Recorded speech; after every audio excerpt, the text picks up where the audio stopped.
Ya, baik, berarti ibu akan ini set ibu adalah APN ya, berarti tentu menggunakan berarti ibu izin nggak pakai ya supaya jelas suaranya. Berarti kita akan memulainya dari plasentanya. Ini bayi udah lahir ya, jadi kita skip langsung saja. Ini tidak kita pakaikan karena sudah. Jadi kita akan mulainya langsung saja penanganan atonia uterusnya ya.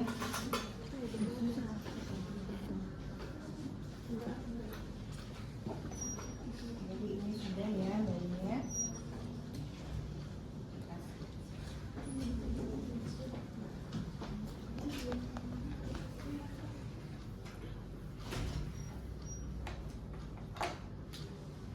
Nanti ini untuk asfiksia ya. Nanti kita mulai untuk asfiksia. Jadi kita tampilkan ini. Oke. Berarti ini juga kita akan menolong dari plasenta kemudian terjadi atonia ya. Jadi ibu akan praktekkan mulai dari setelah plasenta lahir.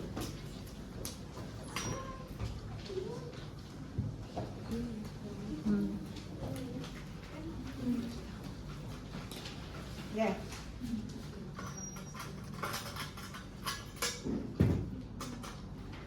Ini seperti biasa ya, berarti kita melakukan manajemen aktif skala 3 ya, melakukan PTT. Seperti biasa bahwa tali pusat kita lahirkan searah mana? Ke bawah dulu ya, ke arah bawah. Jangan lupa tangan kiri posisinya dorsokranial. Ya, posisinya dorsokranial, tangannya jangan lupa ya. Kemudian tangan kanannya kita akan lahirkan plasenta ke arah bawah terlebih dahulu ya. Kemudian ke atas ya, kemudian tangan kirinya siap ya menyangga di bawah. Kemudian kita putar, tidak melakukan tarikan ya. Kita lahirkan, pastikan bahwa plasenta dan selaputnya juga semuanya lahir lengkap ya. Jadi kita tidak memaksa dia untuk ditarik gitu enggak ya. Jadi kita lahirkan. Setelah itu simpan, kita langsung masase ya. Selama 15 detik. Kita tidak lagi 15 kali ya. Jadi silakan saja, intinya pada pendokumentasian dituliskannya adalah masase 15 detik. Nah, oke, sudah. Ternyata tidak ada kontraksi. Ketika kita tahu bahwa pasien ini tidak ada kontraksi, maka kita langsung melakukan tindakan KBI ya, kompresi bimanual internal ya. Bagaimana caranya? Maka kita harus mengganti sarung tangan terlebih dahulu. Jadi sarung tangan ini kita cuci dulu ya, ke klorin, kemudian ke air DDT, lalu dikeringkan.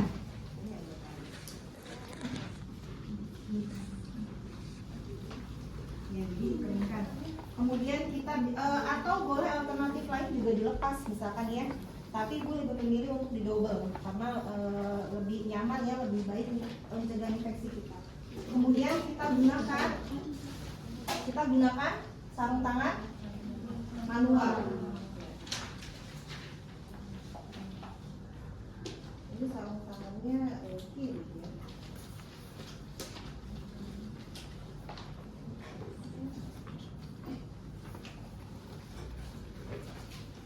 Bau. Ya, baik. Kemudian jangan lupa ibu, tangan saya mau masuk ya bu ya. Ibunya tarik nafas. Oke, kemudian tangan kiri membuka vulva, tangan kanan masuk secara obstetrik. Masuk ya. Kemudian di dalam tangan kita mengepal. Ya, mengepal dan kita tidak masuk ke dalam uterus. Jadi kalau ini gambar ini uterus ya.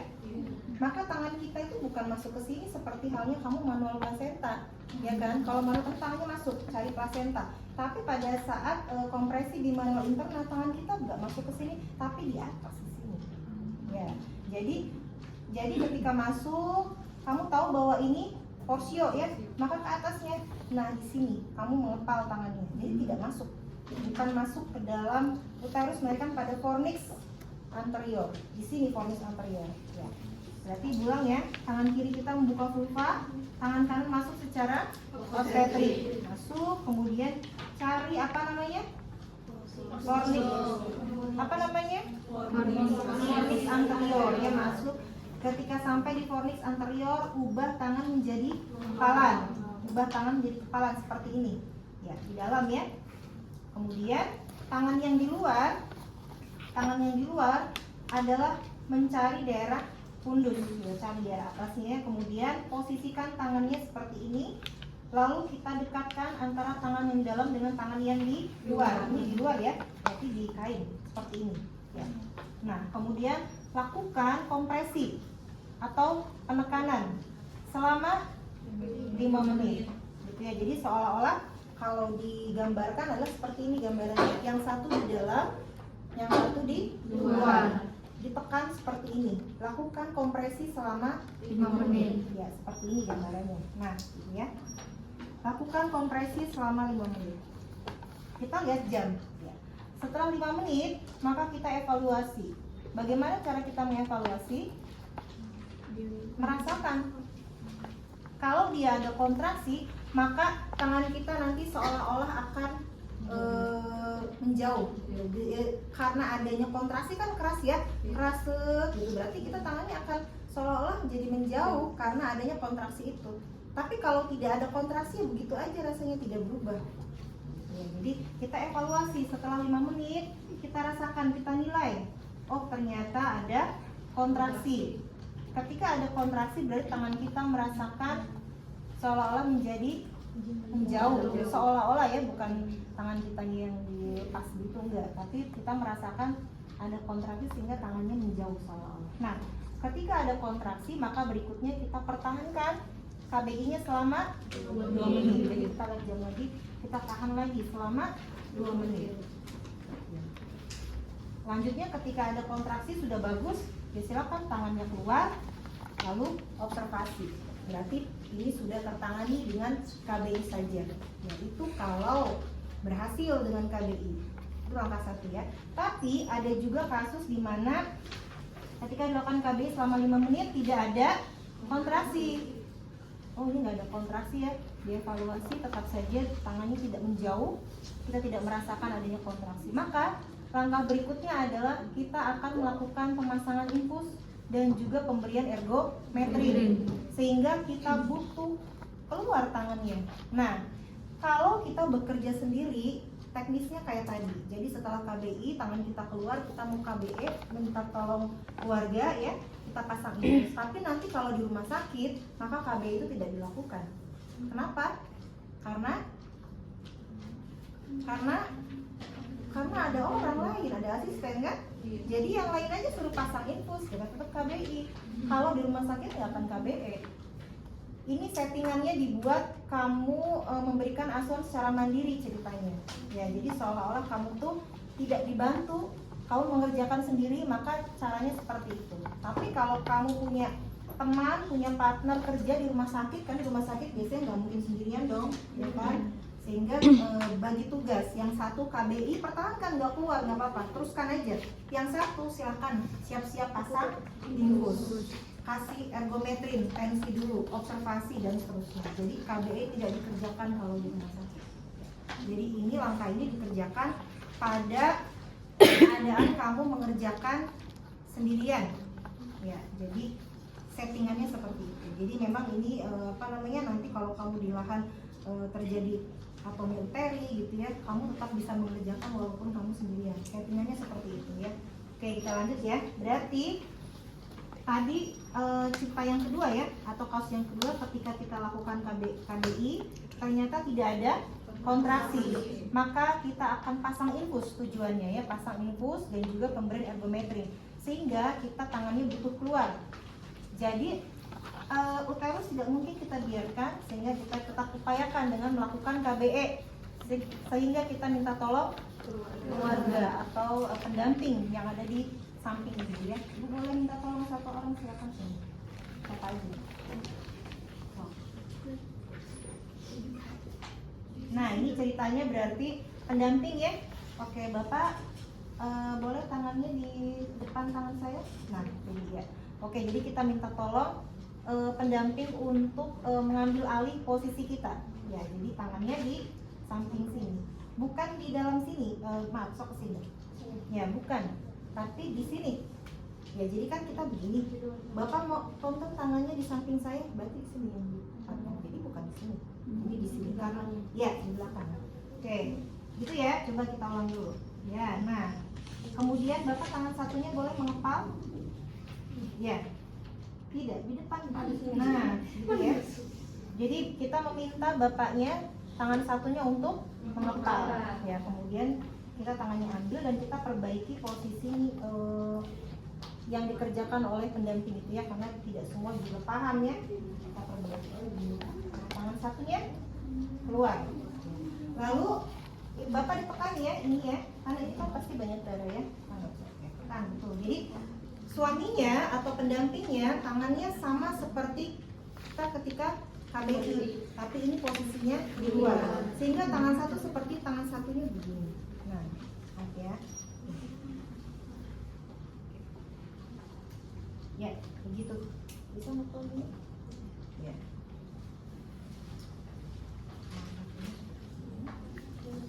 Ya, jadi begitu ya, dari luar melakukan KBE. Setelah itu bidannya mencuci tangan ya ke air klorin, kemudian ke air BPT bila kita akan pasang infus, beri ergometrin dulu ya, tensi dulu ya, ibunya di tensi, ternyata tensinya normal, maka ketika tensi normal kita berikan ergometrin 0,2 mg yang kita suntikan di paha sebelah kiri, karena sebelah kanan tadi sudah tapi kalaupun ini di sebelah kanan lagi, kalau sudah mungkin tidak apa-apa, idealnya adalah sebelah kiri. Oke, kemudian Bu disuntik ya Bu ya, di sini suntikan, ini tensinya normal ya. Kemudian berikutnya kita akan pasang infus. Infusnya adalah 2 jalur. Jalur pertama kita berikan RL plus oksitosin 2 ampul 20 tetes per menit. Kita pasang di tangan satu, tangan kanan mungkin ya. Kemudian kita pasang di tangan satunya adalah infusnya sama RL tapi kosong, 60 tetes per menit ya. Setelah itu kita nilai, kita evaluasi ya. Kalau sudah seperti ini, kita lihat, kita nilai ya. Oh ternyata misalkan masih ada perdarahannya, masih keluar, maka kita sudah siap untuk melakukan rujukan. Ya, jadi ketika pasang infus juga itu sudah terpikirkan untuk melakukan rujukan, sudah siap-siap, karena kita akan menilai setelah ini apakah berhenti atau tidak perdarahannya, karena tadi sudah kita berikan ergo, sudah dipasang oksi, ya jadi kita sudah siap-siap mau melakukan rujukan. Nah, pada saat pasien akan dirujuk atau tempat rujukan di perjalanan, kita berikan oksitosin lagi, ya. Jadi kita siapkan lagi infus 2 set lagi. Ininya RL-nya ya, ditambah oksitosinnya juga 2 ampul lagi untuk nanti kita beri. Yang berikutnya kita isinya adalah 30 tetes, yang satunya sama kosong. Nah, kalau kita mau melakukan KBI lagi, boleh, tapi itu sifatnya ada di tempat. Tapi kalau di perjalanan, jangan lakukan KBI. Kenapa? Di mobil ya, pasien masuk mobil kan, di KBI oleh kamu. Ya, pasti ketidaknyamanan, sudah jelas ya, tidak memungkinkan. Pasti sakit ya? Luar biasa sakit ya, sehingga alternatif lain yang bisa kita kerjakan adalah KBE. Jadi kita nanti melakukan KBE di perjalanan. Jadi mungkin sudah Pak oleh saya saja, dan oleh bidannya KBE. Nah, atau alternatif lain adalah kita bisa mengerjakan kompresi aorta, ya aorta abdominalis ya. Jadi kita akan menekan daerah aorta pada abdominal di sini ya, di pusat ibu. Posisinya adalah tangan kiri kita di pusat